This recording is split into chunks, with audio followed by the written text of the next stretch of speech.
Subscribe to our channel and press the bell icon so that you never miss any video lesson from Rao's IAS Study Circle. Dear students, Rao's IAS Prelims Test Series 2021 is a complete testing and revision course for the upcoming prelims examination. The program will help you prepare for UPSC prelims through a step-up approach. It is a meticulously designed study plan to organize your preparation and keep you on track towards covering the prelims GS and CSAT syllabus extensively from NCERT to the advanced level. The goal of our Prelims Test Series 2021 program is to exhaustively cover all standard sources of study material, including NCERT, with a study plan to test you at par with UPSC level of questions, thereby improving your chances of clearing the prelims examination. To give multiple revision of the entire syllabus from the perspective of civil service prelims pattern, the test series program will also give you the final revision of all topics and themes before the examination through QIP videos and prelims compass notes. The QIP videos or Quality Improvement Program videos are for speedy revision of all important topics for the upcoming prelims examination. QIP videos are kind of crash course for the prelims examination. And prelims compass are 8 subject-wise prelims compilation of all static and current affair topics important for the upcoming prelims. Rao's IAS Prelims Test Series 2021 will include topics test, testing the concept of candidate. It will include thematic test on both the concept and the current affair of that particular theme. It will also include current affair tests covering the monthly current affairs. And there will be full-length test before the final exam to simulate you for the D-Day. There is a link in the description of this video. You can click on the link for registration and to also check out the demo QIP videos. Hello and welcome to Daily News Simplified, an answer to what, why and how of newspaper reading from a UPSC perspective. Now today let us discuss some of the important news which has appeared in the New Delhi edition of the Hindu newspaper dated 18th December 2020. The news to be discussed has been displayed on your screen and timestamping for the same has been provided in the description box below. So let's start our today's discussion from an exam point of view. Now our first news appears on page number 1. It says, farmers have constitutional right to continue protest, Supreme Court of India. However, the Supreme Court said that their purpose cannot be realized without talking. Now, considering the ongoing protest between the farmers and the government, since no side has budged so far, so it is in this aspect the Supreme Court has made certain important observations, especially with respect to the continuing protest by the farmers. Now, the Supreme Court has clearly stated that farmers have the right to protest, and this right to protest by farmers is constitutionally protected under Article 19(1)(a). That is, farmers and their association or union have the fundamental right of freedom of speech and expression. However, the Supreme Court also provided certain riders with respect to this constitutionally protected right to protest, especially under Article 19(1)(a). The Supreme Court categorically said that any kind of protest cannot turn violent, or violence is not allowed in any kind of protest which is constitutionally protected under Article 19(1)(a). Further, the Supreme Court said that any kind of protest must be for a particular purpose and should not be only in the namesake. That is, a protest should not take place only for the purpose of or only for the sake of protest. And there must be certain purpose which the protesters or which the union who are protesting wants to achieve. And it is in this direction that steps must be taken by the union which is protesting to achieve the purpose of their protest. That is, they must ensure that whatever they are demanding from the state must be fulfilled and steps must be taken in that direction. Now, another important aspect highlighted by the Supreme Court here was that Fundamental right to protest must not hamper other citizens' fundamental right, including their right to life and liberty, as provided under Article 21. Now, this aspect of Supreme Court judgment, especially with respect to the blocking of road, or rather the blocking of national highways leading to different parts from Delhi. Now, with respect to this judgment, the Supreme Court refrained as of now from deciding the validity of these farm laws, but rather recognized the right to protest peacefully without violence. Further, the Supreme Court also said that the protest can continue in a non violent manner by the farmers. Another important aspect highlighted by the Supreme Court is that it stated that the police or government machineries cannot use violent means to end or disturb the non violent protest carried on by the farmers. Now, another interesting aspect suggested by the Supreme Court was that it suggested the central government to put farm laws on hold if possible to facilitate discussions. And the Supreme Court asked the Attorney General to convey this suggestion to the central government. Now, let's see whether the central government accept this suggestion of the Supreme Court or not. Further, the Supreme Court also proposed to set up an independent impartial committee to look into the issues of farmers and government in order to address their grievances. Now this judgment becomes important because Supreme Court has stated that farmers have constitutional right to continue their protest against government laws. So in your answers, you can quote right to freedom of protest as a constitutional right, as also stated by Supreme Court as an example. Now this news with respect to right of farmers to protest as a constitutional right becomes important because similar questions have been asked based on different kinds of rights by UPSC in the past in the prelims examination. Now let's take up this particular question asked in 2019. The question was, which article of the Constitution of India safeguards one's right to marry the person of one's choice? Now, as we already know that recently the UP government has passed an anti-conversion law, and there are various controversies which have arisen with respect to this law, as in various articles it has been suggested to be violative of Article 21, specifically with respect to right to privacy, along with right to life and personal liberty to take any decisions. Now, aspects of right to privacy has been discussed in detail yesterday by Vaibhav sir in the DNS dated 17th December 2020. So, to know the various facets of right to privacy, you can go through the DNS dated 17th December as discussed by Vaibhav sir. So, coming back to this question, here the correct answer becomes B, that is Article 21. Now let's take up this particular question asked in the year 2018. This question was, right to privacy is protected as an intrinsic part of right to life and personal liberty. So the question was, which of the following in the Constitution of India correctly and appropriately imply the above statement? Options were Article 14, Article 17, Article 21 and Article 24. Obviously the correct answer here was C, that is Article 21 and the freedoms guaranteed in Part 3. Now moving on to questions asked in the year 2017. Three questions were asked by UPSC in 2017, especially regarding rights of citizens. So let's take up these questions as well. The first question says that in the context of India, which of the following is correct relationship between rights and duties? Options were A, rights are correlative with duties, B, rights are personal and hence independent of society and duties, C, rights not duties are important for the advancement of personality of the citizen, and D, duties not rights are important for the stability of the state. In this, the correct answer is A, that is rights are correlative with duties, and the other options are incorrect. Taking up this question, the next question says that which of the following statements is correct? Options are A, rights are claims of state against the citizens. B, rights are privileges which are incorporated in the constitution of a state. C, rights are claims of the citizens against the state. And D, rights are privileges of a few citizens against the many. Now, rights cannot be equated as privileges as guaranteed in the Indian constitution.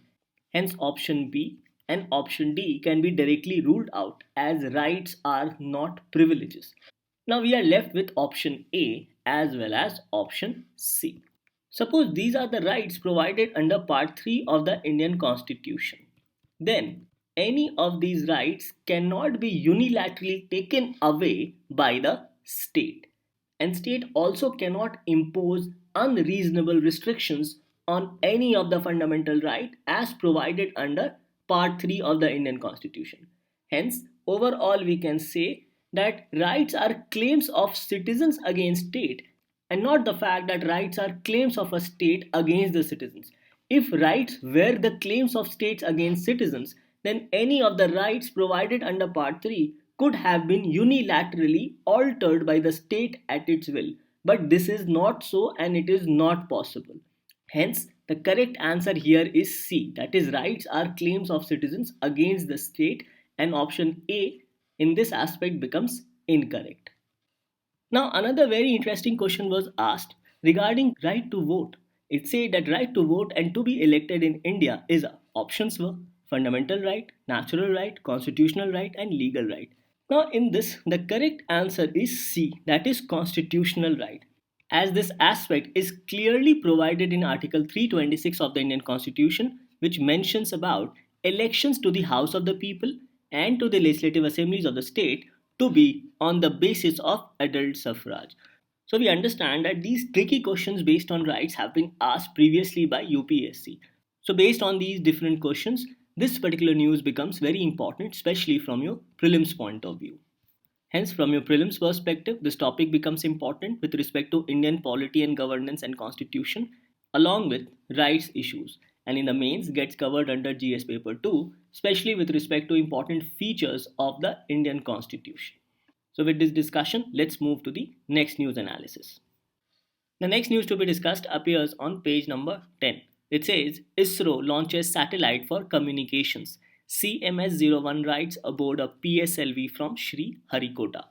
So this particular news highlights about the successful launch of PSLV C-50, which is a communication satellite, and it has been launched from Satish Dhawan Space Center SHAR in Sri Harikota, which is situated in Nellore district in Andhra Pradesh. Another important aspect is that the satellite has been launched in the geostationary orbit. So in this regard, you must know about the difference between a geostationary orbit as well as a geosynchronous orbit. So this particular satellite is basically a communication satellite, and its area includes that of Indian mainland along with the islands of Andaman, Nicobar and Lakshadweep. So first of all, let us understand this difference between geostationary as well as geosynchronous orbit, and then we will try to also understand about the PSLV C-51, which will be launched very soon by ISRO. Now, this satellite becomes very important because this program will launch India's first private sector satellite under India's space reform program. So, in this regard, we must know about India's space reform program and also about InSpace as well as NSIL. So, first of all, let us understand the difference between a geostationary orbit and a geosynchronous orbit, and then we'll try to understand certain basics with respect to India's space reform program, especially with respect to InSpace and NSIL, which will function under the Department of Space. Now, geosynchronous orbit are at an altitude of 35,786 kilometers from the surface of the Earth. So, from such an altitude, at any inclination, the geosynchronous orbit synchronizes with the rotation of the Earth. So, its inclination or degree of inclination may vary, but it always synchronizes its own rotation with that of the Earth. So, the satellite rotates along with the Earth's rotation on its axis and hence takes the same time. So, for a person on Earth, these satellites will appear to be stationary in the sky over the region because their rotation synchronizes or are in sync with the rotation of the Earth. Another important aspect with respect to geosynchronous orbit is that these orbits can have any degree of inclination, or their degree of inclination might change. For example, this can be also another degree of their inclination. So the degree of inclination in a geosynchronous orbit may change or may vary. Whereas geostationary orbit lie on the same plane as that of the equator, and these orbits do not have any degree of inclination. So, the geostationary orbit lies on the same plane as that of the equator, which is highlighted through the red line here, whereas the geosynchronous satellites or orbit has a different inclination. And this is the key difference between geostationary orbit as well as geosynchronous orbit. So, after the launch of PSLV C-50, ISRO's master control facility at Hassan in Karnataka has assumed the control of this particular satellite. So, the website of ISRO highlights that in coming days, orbit raising maneuvers will be executed to position this satellite in the geostationary orbit at its designated location. So, I hope you have understood so far the difference between geostationary and geosynchronous orbit. Now, moving further with respect to the next satellite which is to be launched by ISRO is PSLV C-51. Now, as already stated, that this satellite becomes important because it will host India's first private sector satellite under India's space reform program. And because of the space reform program, Government of India has constituted InSpace as well as NSIL. So let us understand certain basics about InSpace and NSIL under Department of Space. Now, InSpace stands for Indian National Space Promotion and Authorization Center, and it will provide a level playing field for private companies to use Indian space infrastructure. So, this process will not only include the private sector in the Indian space industry, but will also lead to growth in technology research as well as job creation. Accordingly, InSpace will handhold, promote, and guide these private industries in space activities by providing encouraging policies and friendly regulatory environment. Another important aspect highlighted is that InSpace is an independent nodal agency and it will function under the Department of Space for allowing space activities and usage of Department of Space owned facilities by non government private entities referred as NGPEs, as well as to prioritize the launch manifest, that is launch of different satellites which will be designed by the private sector in coming times. So, the role of InSpace becomes very important as it will establish a single window nodal agency through its own cadre, which will permit and oversee the following activities of non government private entities. These activities of non government private entities include space activities, including building of launch vehicles and satellites, and providing space based services as per definition of space activities, sharing of space infrastructure and premises under the control of ISRO with due considerations to ongoing activities, establishment of temporary facilities within the premises under ISRO control based on safety norms and feasibility assessment of these facilities. Further, InSpace will oversee the establishment of new space infrastructure and facilities by these non government private entities in pursuance of various space activities based on safety norms as well as following other statutory or legal guidelines. Further, InSpace will oversee the initiation of launch campaign as well as launch, which will be based on the readiness of launch vehicle and spacecraft systems. InSpace will also oversee the building, operation, and control of spacecraft for registration as Indian satellite, which has been built by non government private entities, and will also provide for requisite infrastructure for such activities. And lastly, InSpace will oversee the usage of spacecraft data and rolling out space based services and all associated infrastructure issues for all these activities. So, if a question is asked in your mains examination regarding the functions of InSpace which has been created recently, so you can highlight some of these important points as mentioned here. And these points have been taken directly from the website of ISRO. Now, NSIL stands for New Space India Limited, and it is a public sector enterprise and functions under the Department of Space.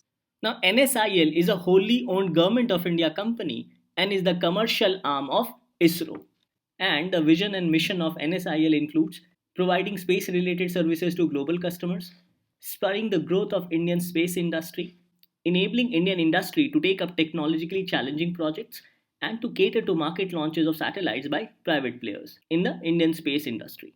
So, overall, we can say that the mandate of NSIL includes owning satellites for Earth observation and communication applications, and also providing space based services, building satellites and launching them as per demand, providing launch services for satellites belonging to customer, building launch vehicles through Indian industry and launch as per satellite customer requirement, space based services related to Earth observation and communication satellites on commercial basis, satellite building through Indian industry, and technology transfer to Indian industry. So, from our examination perspective, these different roles and functions of in space as well as NSIL becomes very important as question in your prelims as well as mains can be asked regarding these newly created institutions under Department of Space. Now, this news becomes important from the perspective of general science in your prelims examination and in the mains gets covered under GS paper 3 with respect to science and technology, indigenization of technology and developing new technology, and awareness in the fields of space technology. So, with this analysis, let's move on to the next news discussion. The next news to be discussed also appears on page number 10. The news highlights that India ranks 111 out of 162 nations in Freedom Index. So this news mentions about the Human Freedom Index 2020 and it has been co-published by Cato Institute of United States and Fraser Institutes of Canada. Now, regarding the Human Freedom Index of 2020, what you should know is that it is a global measurement of personal, civil, and economic freedom as highlighted by the Institute. So, it measures personal freedom, civil freedom, as well as economic freedom. Further, this particular index mentions that human freedom is a social concept which recognizes the dignity of individual and is defined here as negative liberty or absence of coercive constraint. And accordingly, the index considers freedom as inherently valuable and overall believes that freedom plays a very important role in human progress and therefore human freedom is worth measuring very carefully. So, according to this report, the Human Freedom Index presents a broad measure of human freedom understood as absence of coercive constraint, and the sixth annual index uses 76 distinct indicators of personal and economic freedom in the following areas. These areas are important for us to understand. These are rule of law, security and safety of a person, movement, religion, association, assembly and civil society, expression and information, identity and relationships, size of government, legal system and property rights, access to sound money, freedom to trade internationally, regulation of credit, labor and business, etc. Now these different areas highlights the importance of freedom in all these different aspects.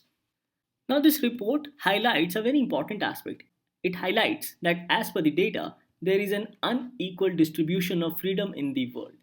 And the report also highlights that the gap between most free countries of the world and least free countries of the world has increased or widened since the year 2008.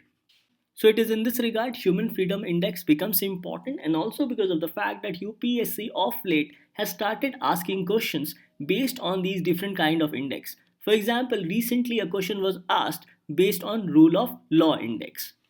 Now the top 5 countries under Human Freedom Index are first New Zealand, second Switzerland, third Hong Kong, fourth Denmark and fifth Australia. Now, regarding India, India has been ranked 111 out of 162 countries. And on personal freedom, India has been ranked at 110, whereas on economic freedom, India ranks 105 out of 162 countries. Further, this report also mentions about India's human freedom ranking as compared to 2008 and also with respect to 2018. As in 2008, India's score was 6.55 and as of now, India's score is 6.43 and this score is out of 10. Thus, this news becomes important primarily from the prelims perspective. Now, from your prelims perspective, this news can be covered under the aspect of governance. So, after understanding the Human Freedom Index, let's move on to the next topic of discussion. The next news to be discussed appears on page number 15. It says government plans $60 billion investment to bolster gas infrastructure. It further highlights that the central government aims to raise natural gas share from present 6% to 15% by 2030 in the energy mix. So, overall, we can say that the government has decided to increase investment, especially to improve gas infrastructure in India. And this is aligned with the idea of one nation, one gas grid. So, overall, the government aims to take important steps using clean energy, and in this process has increased spending up to $60 billion to enhance or improve gas infrastructure in the country. And the purpose of this is to increase share of natural gas use from the present 6% to increase it by 15% by the year 2030. Now, the overall aim or purpose of the government, especially with respect to the energy sector, is to make energy sector more growth centric, industry friendly, and environment conscious. So, based on the aim and aspiration of the government, especially regarding the energy sector, it wants to establish a gas based economy. It aims to ensure energy justice in order to end poverty. And here, energy justice refers to using more energy to improve lives of people with smaller carbon footprint. Now, carbon footprint refers to the amount of greenhouse gases, mainly carbon dioxide, which is released in the atmosphere due to various human activities. Hence, when we use coal, the carbon footprint would be much greater as compared to when we use petroleum. And comparatively, the carbon footprint would be much lesser when we use natural gas as compared to petroleum based products. And it is in this regard the government has stated that it aims to or wants to end energy poverty in the country. And the aim of ending energy poverty demands rapid expansion of number one, energy consumption, and number two, energy security. So, in both these aspects, the government aims to end energy poverty in India. So, in the direction to end energy poverty in India, the Prime Minister of India has outlined seven key drivers with respect to the energy transition roadmap of India. These seven key drivers includes number 1, accelerating efforts to move towards a gas-based economy. Number 2, cleaner use of fossil fuels, particularly petroleum and coal. Number 3, greater reliance on domestic sources to drive biofuels. Number 4, achieving renewable targets of 450 gigawatt by 2030. Number 5, increasing contribution of electricity to decarbonize mobility, that is reducing carbon footprint. Number 6, moving into emerging fuels including hydrogen. And number 7, digital innovation across all energy systems. So, this energy transition roadmap of India becomes an important aspect with respect to the upcoming mains examination of GS1 as well as GS3. So, this particular news appearing on page number 15 is basically with respect to the first key driver, that is, accelerating efforts to move towards gas based economy. However, as of now, there are certain problems with respect to the existing gas pipelines in India, as these gas pipelines are spread across western and northern parts of India, and this overall has caused regional imbalances, especially with respect to access to natural gas infrastructure for people. Another problem regarding the uneven distribution of this gas pipeline is underutilization of existing gas pipelines, as only 45% of the gas pipelines are utilized, and this makes the entire gas infrastructure economically unviable, since 55% of the gas infrastructure is not economically viable or underutilized. So it is in this regard the government aims to set up national gas grid, as it will not only ensure balanced distribution of natural gas infrastructure but will also results in optimum utilization of existing pipelines. That is, it will increase the efficiency of existing gas pipelines. So, based on these problems, the government of India has envisaged to develop a national gas grid. And at present, gas pipelines are being developed to increase the availability of natural gas across India. Now, these pipelines have been authorized by the Petroleum and Natural Gas Regulatory Board, and some of these gas pipelines are at various stages of execution. So, in this regard, the Petroleum and Natural Gas Regulatory Board has authorized Gas Authority of India Limited to develop Northeast Gas Pipeline to develop approximately 750 kilometers long Barauni Guwahati pipeline. And this pipeline will be developed as an integral part of Jagdishpur Haldia Bokaro Dhamra pipeline. And through this project, it will connect Northeast region with the national gas grid. Further, the Petroleum and Natural Gas Regulatory Board has also authorized the Indradhanush Gas Grid Limited, which is a joint venture company of five central public sector enterprises, that is IOCL, ONGC, GAIL, OIL, as well as NRL. And this has been done for the development of Northeast Gas Grid to connect 8 states of northeastern India. Now, apart from developing a national gas grid, the government has also launched very recently the Indian Gas Exchange, which is India's first automated national level trading platform to promote and sustain an efficient and robust gas market. And it will also help gas trading in the country. So these are some of the important steps which has been taken, especially with respect to the natural gas infrastructure in India. And the overall objective of these steps is to remove regional imbalance, as already discussed, and also to improve access to natural gas and provide clean and green fuel throughout the country, as it will also help to reduce carbon footprint in India. Further, it says that to connect gas sources to major demand centers and ensure availability of gas to consumers in various sectors. And these steps will also help to development of city gas distribution networks in different cities for supply of CNG and PNG, that is compressed natural gas and petroleum natural gas. Now, from your prelims perspective, this news becomes important with respect to economic and social development, general issues on climate change, especially with respect to carbon footprint, and in your mains gets covered in the GS paper 1, especially with respect to geography, and GS paper 3 regarding Indian economy and infrastructure regarding energy. Thus, this news becomes very important both from the prelims as well as mains point of view. With this, let's move to the next topic of discussion. Now, the next news appears on page number 4, and it mentions about the mausoleum of Abdur Rahim Khan-i-Khana, and he was popularly known as Rahim.